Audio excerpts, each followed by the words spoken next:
اعوذ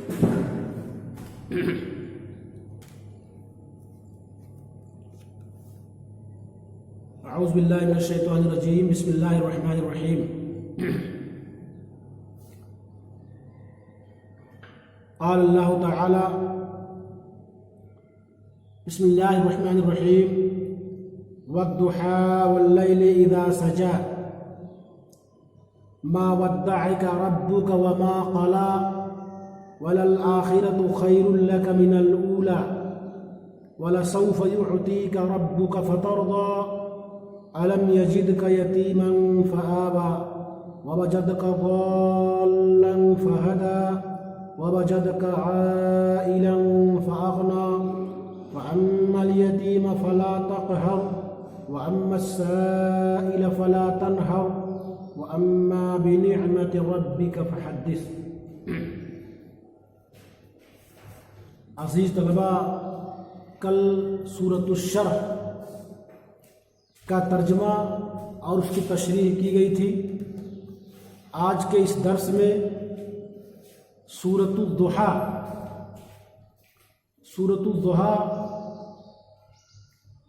کا ترجمہ اور اس کی تشریح ہوگی انشاءاللہ، اور بعض جو مفردات ہیں، مشکل الفاظ ہیں، اس کو بھی حل کیا جائے گا۔ اللہ تبارک تعالیٰ اس صورت میں بھی اس کی پہلی آیت قسم سے شروع ہو رہی ہے۔ جس طریقے سے اس سے پہلے اللہ تبارک تعالیٰ نے بہت ساری چیزوں کی قسمیں کھائیں، یہاں بھی اللہ تبارک تعالیٰ نے ایک وقت کی قسم کھائی۔ اور میں نے بتایا کہ اللہ تبارک تعالیٰ کسی بھی مخلوق کی قسم کھا سکتا ہے، لیکن انسان کے لیے مخلوق کی قسم کھانا درست نہیں ہے۔ یہ صرف خالق کی قسم کھا سکتا ہے، صرف اللہ کی قسم کھا سکتا ہے۔ اللہ فرما رہا ہے والضحیٰ، قسم ہے چاشت کے وقت کی۔ چاشت کسے کہتے ہیں؟ چاشت یہ ناشتے کو کہتے ہیں، ناشتہ کا وقت۔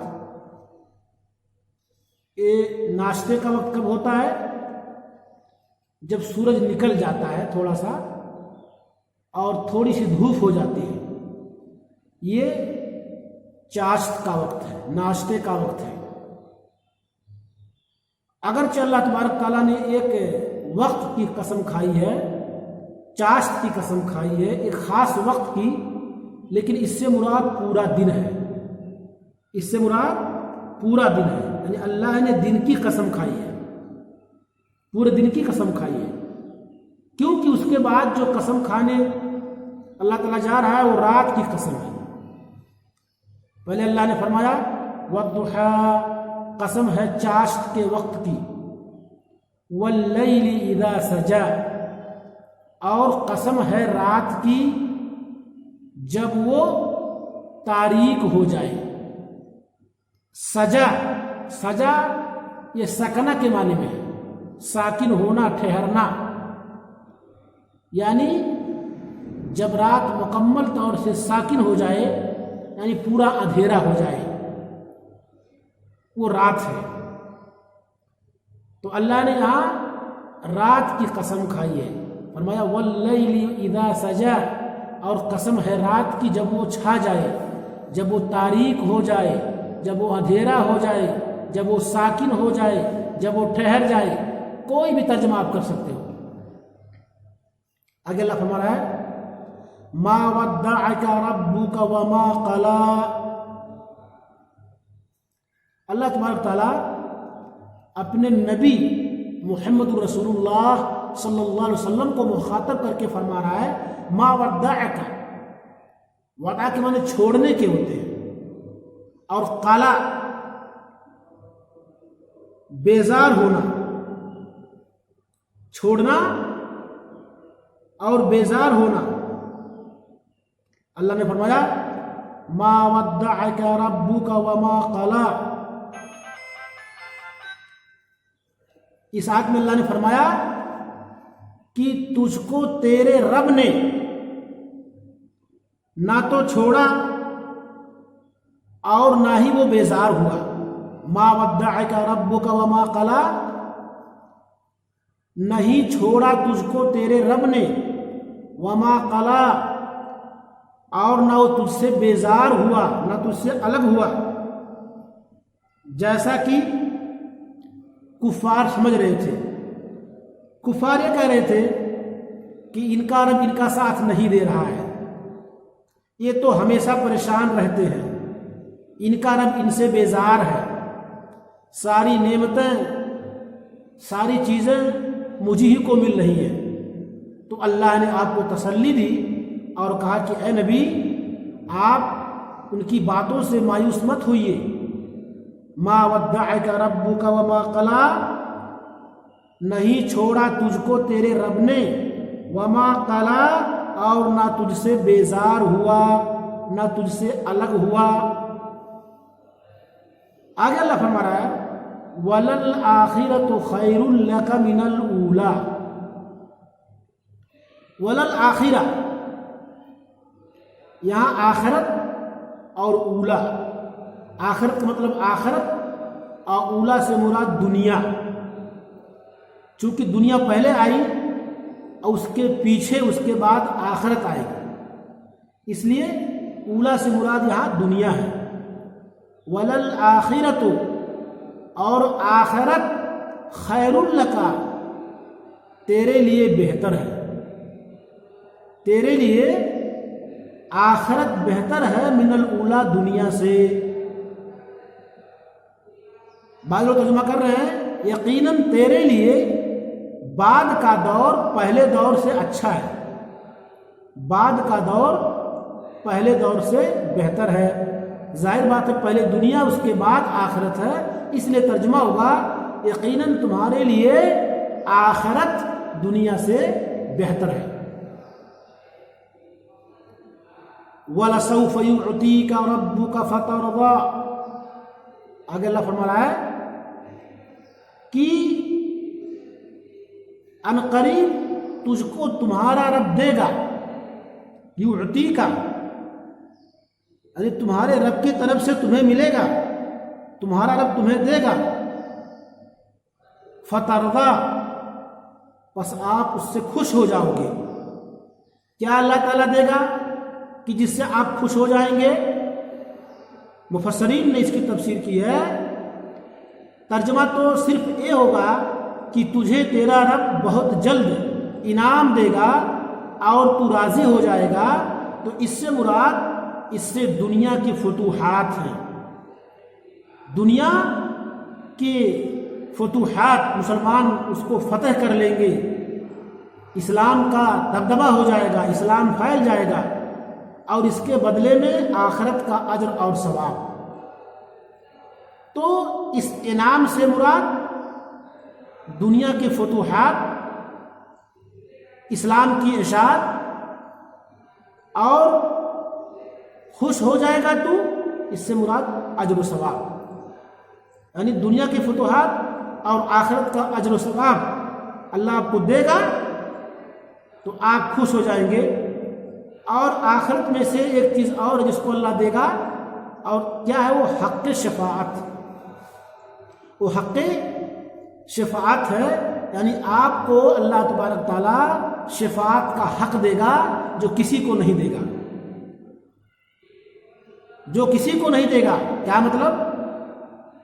کہ اللہ کے رسول صلی اللہ علیہ وسلم اپنے امت کے لیے سفارش کریں گے، کیونکہ آخرت میں جب سارے لوگ حضرت آدم کے پاس جائیں گے اور کہیں گے کہ آپ اللہ تعالیٰ سے ہم لوگوں کے لیے سفارش کر دیجیے، ہماری پریشانیاں کم ہو جائیں، تو معذرت کریں گے کہ میں تو خود گنہگار، مجھے جنت سے نکالا گیا ہے، میری ہمت نہیں کہ میں اپنے رب سے سفارش کر دوں.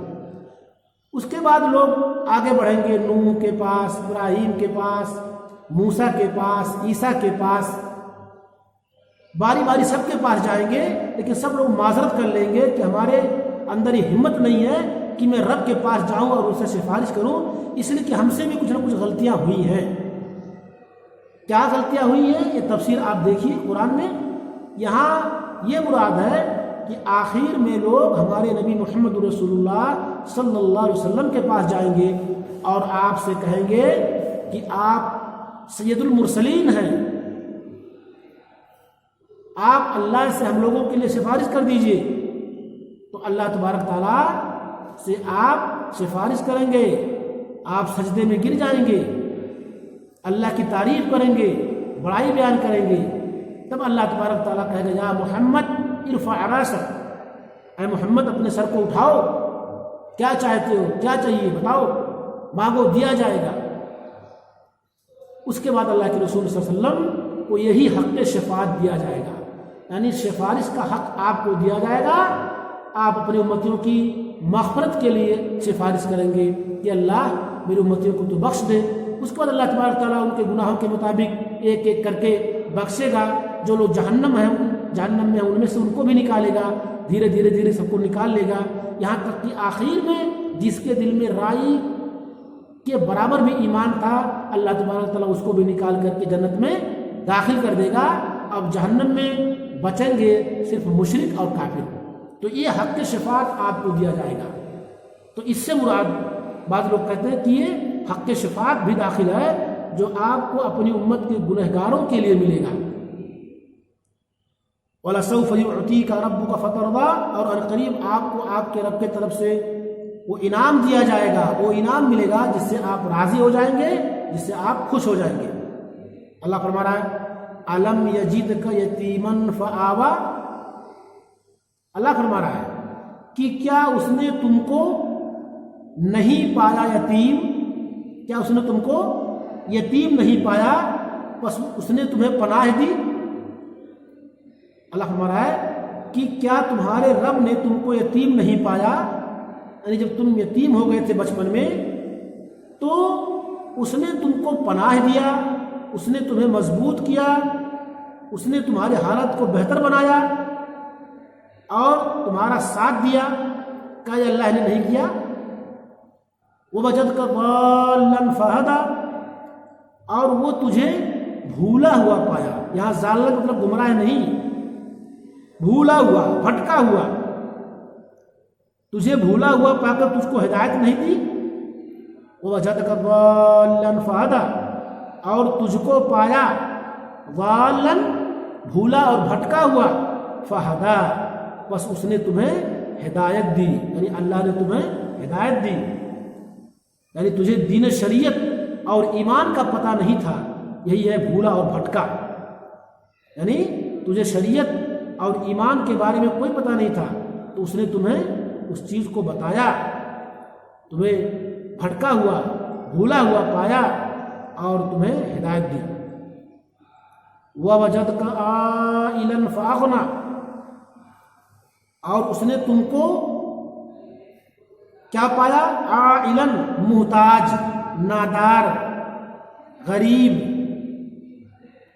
وَوَجَدْكَ عَائِلًا، اور تجھ کو نادار پایا، محتاج پایا، فَأَغْنَىٰ، بس تجھے بے نیاز کر دیا، تجھے مالدار کر دیا، تجھے تونگر بنا دیا۔ یہ سب اللہ کی مہربانی ہے، تجھے نادار پا کر تجھ کو تونگر بنا دیا۔ تونگر کا مطلب کیا ہے؟ مالدار کا مطلب یہاں کیا ہے؟ یعنی اپنے سوا تجھ کو ہر ایک چیز سے بے نیاز کر دیا اللہ تبارک تعالیٰ نے۔ یہ اللہ کے احسانات ہیں کہ اس نے تمہیں بھولا بھٹکا پایا تو ہدایت دی، تمہیں یتیم پایا تو پناہ دی، تمہیں محتاج پایا تو مالدار بنا دیا۔ اس لیے اب آپ کے لیے کیا ضروری ہے؟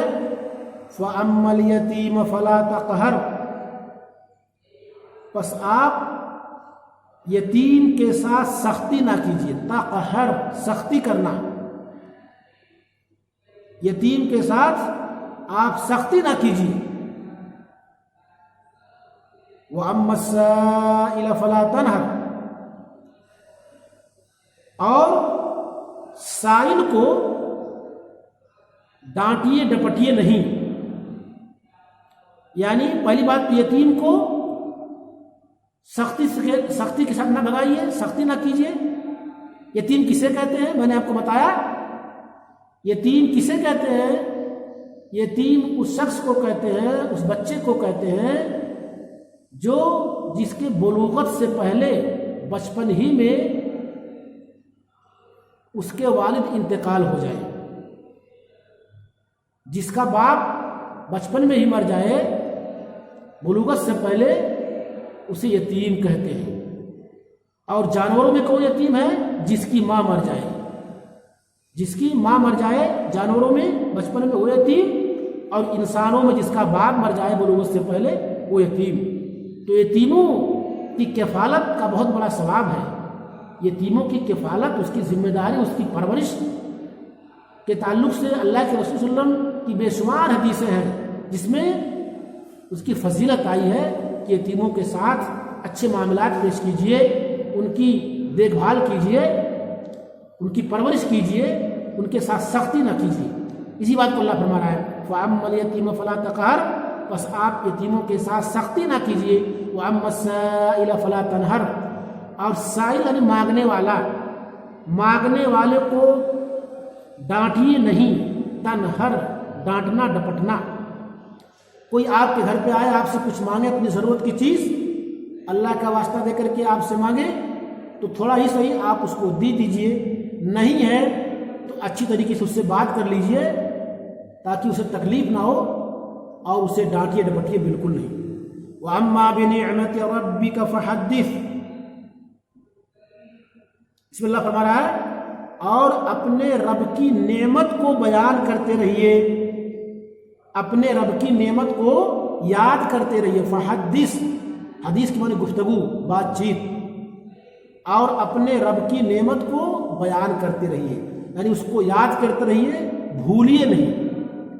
اللہ کی جو نعمتیں ہمارے اور آپ کے اوپر ہیں، اللہ فرما رہا ہے اے نبی اس نعمت کو یاد کرتے رہیے، بیان کرتے رہیے، اللہ تبارک تعالیٰ کا شکریہ ادا کرتے رہیے۔